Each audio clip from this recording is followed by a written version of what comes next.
Just as all of the world's major religions have dawned in the East, the Baha'i faith had its roots in Iran, which once was known as Persia. It was the middle of the 19th century. An air of religious fervor permeated Christian, Jewish, and Islamic countries around the world. Predictions by Bible scholars sparked a new wave of evangelism and the birth of Adventist denominations. Thousands flocked to the Middle East to await the appearance of the Messiah. Meanwhile, in Shiraz, Iran, a young merchant quietly proclaimed that he was the bearer of a revelation from God, referring to himself as the Bab, meaning the gate. He explained that he was the forerunner of a divine teacher greater than himself, who would soon appear and bring about a new age of unity and peace.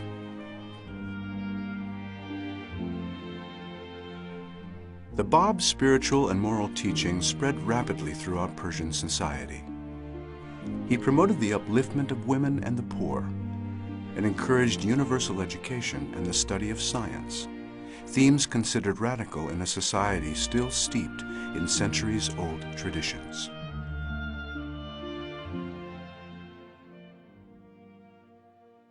Perceiving the progressive new faith as a threat, religious and civil authorities imprisoned and killed thousands of the Bab's followers. In 1850, the Bab himself was executed by firing squad in this public square in Tabriz, and his remains were hidden away by his followers.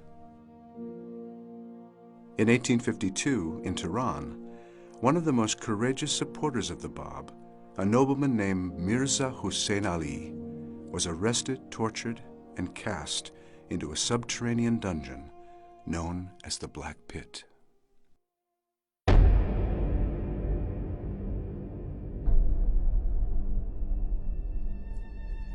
While in prison, through the foul air, filth, and pitch-black darkness, came the first intimations of a divine revelation within him.